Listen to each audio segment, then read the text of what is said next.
Yo, what's up guys? It's Noah here. And in today's video, I'm going to be talking through some player props I like over on Prizepicks for today's NBA slate on Friday, November the 15th. We got a big Friday night slate tonight. I think we have 11 games total. No, 12 games on the slate, so a big slate.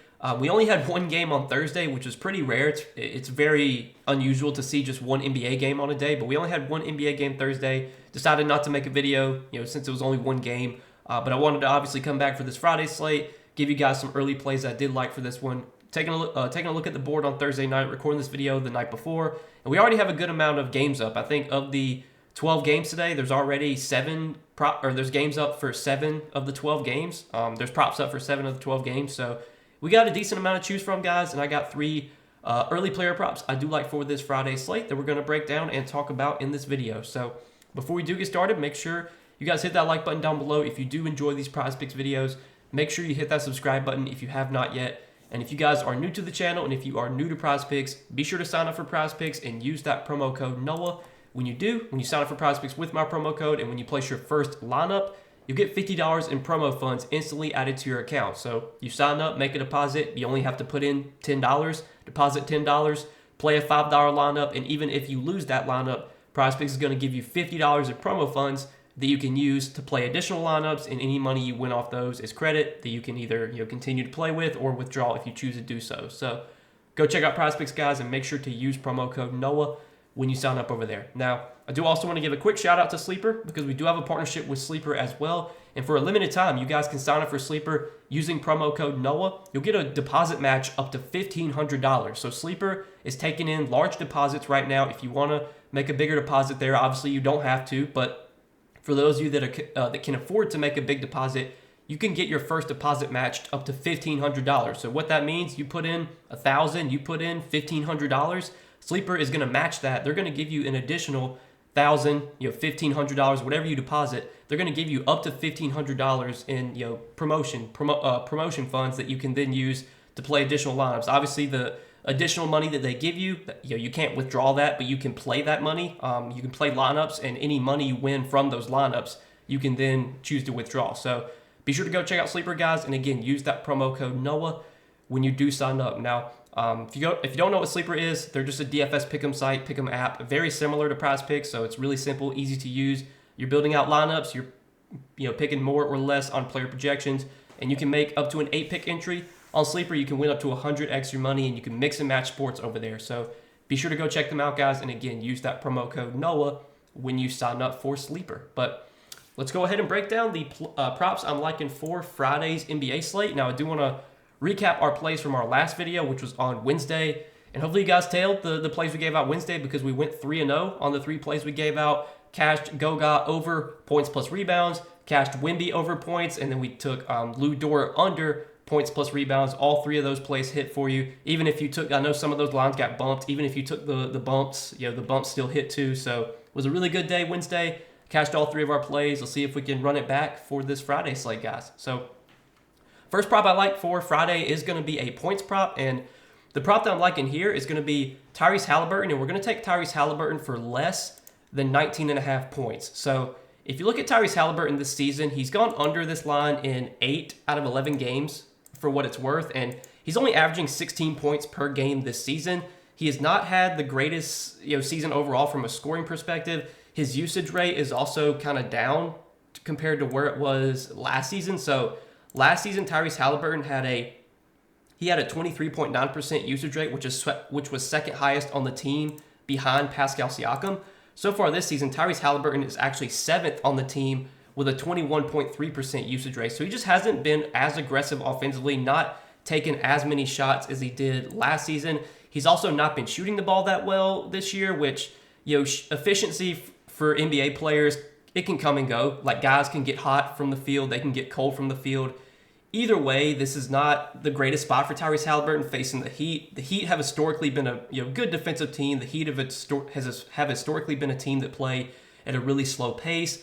And so far this season, the Heat, they rank about middle of the pack in defensive rating. So their defense has just been average this year, but they still play at a really slow pace. They're playing at the 5th slowest pace in the league.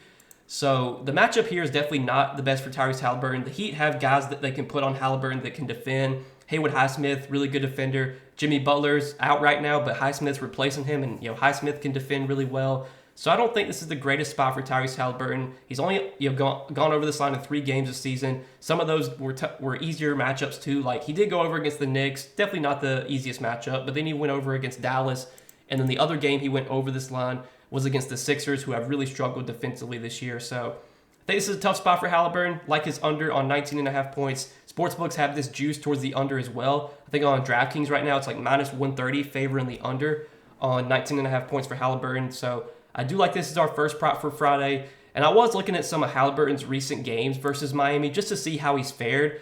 I know, some of that stuff can be kind of noisy. Like you don't want to look too much into recent performance versus a team, but for what it's worth, since he's joined the Pacers, Tyrese Halliburton has faced the Heat 6 times, and he's had really mixed results. So he had one game with 22 points, then he had 1 point, then he had 43 points, then he had 11 points, then he had 44 points, and then he had 12 points.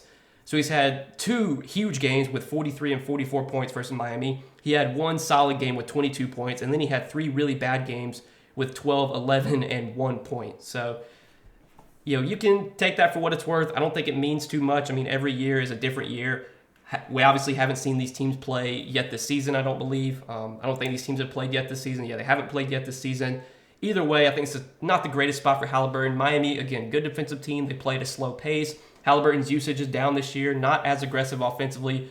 Maybe he comes out and shoots incredibly well from the field, knocks down every shot he takes, but I'd bet against that happening here against this Miami team. So I'm going to take him for less than 19.5 points. And again, sportsbook odds pretty heavily favoring the under on this Halliburton prop right now. Now, the next prop that I like for Friday is going to be a rebounds plus assist prop, and we're going to go back to a guy that we've been taking a lot lately. I know it's kind of a scary spot here against the Sixers, going up against Joel Embiid, but I like Goga Bitadze for more than 9.5 rebounds plus assists. So we've seen Goga now start the last 6 games at center for the Magic, and he's going to continue to start while Wendell Carter Jr. is out. He's gone over this line in 5 out of his 6 games as a starter, had 9 rebounds, 4 assists against OKC in 27 minutes, and 30 minutes against the Pacers, 12 rebounds, 2 assists. In 27 minutes against the Pelicans, 9 rebounds, 3 assists. In 22 minutes against Washington, 12 rebounds, 3 assists. And then he had a down game against Charlotte where he only had 2 rebounds and 2 assists in 20 minutes, and then bounced back last game with 12 rebounds and 1 assist in 28 minutes against the Pacers. You look at his minutes as a starter, 27, 30, 27, 22, 20, 28. In the 2 games he played lesser minutes against Washington and against Charlotte, both of those games were blowouts, and Goga didn't get any minutes in the fourth quarter in both of those games. Tonight's game against the Sixers should be competitive. You look at the spread in this game, it's got a 1.5 point spread. The Sixers are going to have Joel Embiid and Paul George today, or at least they're expected to play. So that makes it a lot more likely this game is competitive. The one concern here is definitely, the matchup against Joel Embiid. Obviously, if Goga is tasked with guarding Joel Embiid, that's definitely going to bring foul trouble risk. But if Goga avoids foul trouble, he's going to play probably 26 to 28 minutes. He's been a productive player when he gets minutes. He's a guy that can rebound well. He can facilitate too. You look at what he's done as a starter this season. Over their 6 game stretch as a starter, Goga's leading the team with 14.7 rebound chances per game. He's averaging 9.3 rebounds per game as a starter this year. And then in terms of assisting, he's not a guy that's going to give you a ton of assists, but he can get you 2, 3, 4 assists. He's averaging 3.5 potential assists per game and 2.5 assists per game over their last 6 games that he has all started in. So I think we can get 7 or 8 rebounds, maybe 2 or 3 assists from Goga most nights when he's playing upper 20s minutes. I think the way that this prop misses is if Goga gets in foul trouble. If you told me before the game started that Goga was going to play 28 minutes, I'd feel very confident about him going over this line. If you told me that he got in foul trouble and went under, I would say, yeah, okay, that sounds about right. But more times than not, when Goga avoids foul trouble, plays upper 20s minutes, I like his chances of going over this RA line. And again, he's gone over this RA line in 5 out of the 6 games he has started this season, with his one miss being against Charlotte where he didn't play a ton of minutes, wasn't super productive.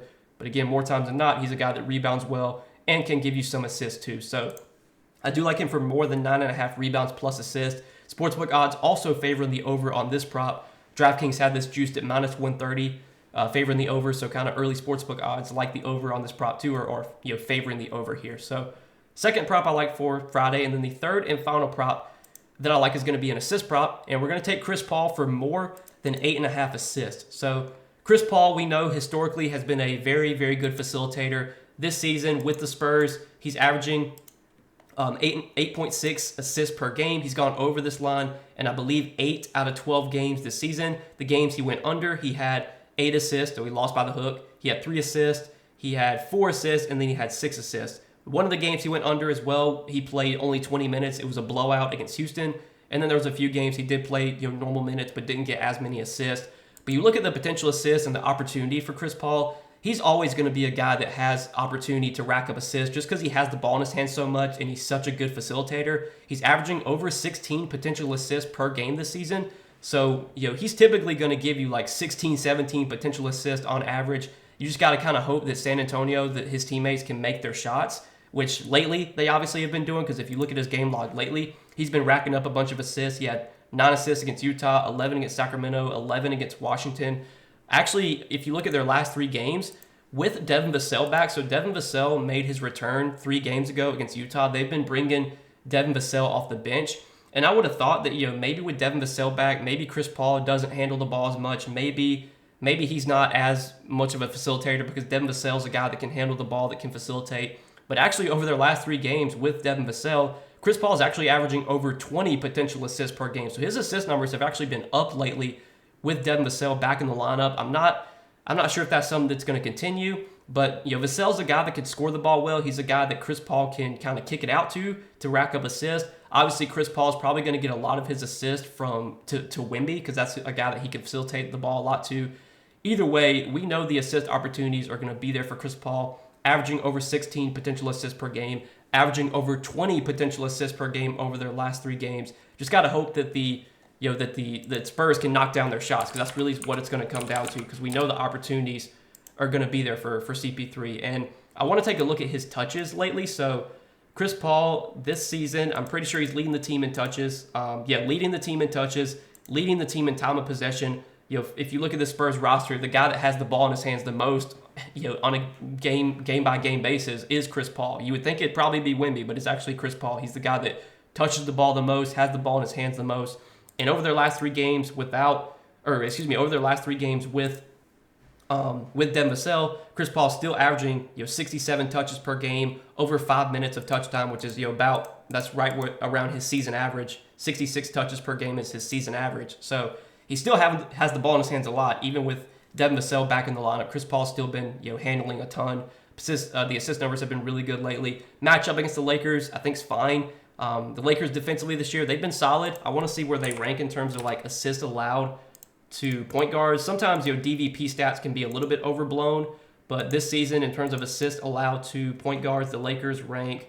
I think they rank inside the top 10. They are 9th most assists allowed to point guards. So I don't even think the matchup's that bad here either for CP3. So these are going to be the 3 props, guys, that we roll with for Friday's NBA slate. 3 early plays I like, taking a first look at the board on Thursday night. Again, I always typically do these videos the night before, so these are some early plays I'm liking. Tyrese Halliburton, less than 19.5 points. Goga Bitadze, more than 9.5 rebounds plus assists. And Chris Paul, more than 8.5 assists. So if you guys are going to be rolling with me, tailing me on these 3 plays, let's try and go back-to-back. We went 3-0 on our Wednesday video. Let's see if we can go 3-0 here on these Friday plays. Again, guys, I appreciate you watching as always. Make sure you guys hit that like button down below if you enjoy these Prizepicks videos. Make sure to hit that subscribe button as well. And if you guys are new to Prizepicks and if you don't have an account over there, use that promo code NOAH when you sign up, and when you place your first lineup, you'll get $50 in promo funds instantly added to your account. So be sure to go check out Prizepicks, guys, and again, use that code NOAH at sign up. But good luck tonight. That's all I got for this slate, guys. Hopefully win some money tonight, and I'll see you guys in the next video.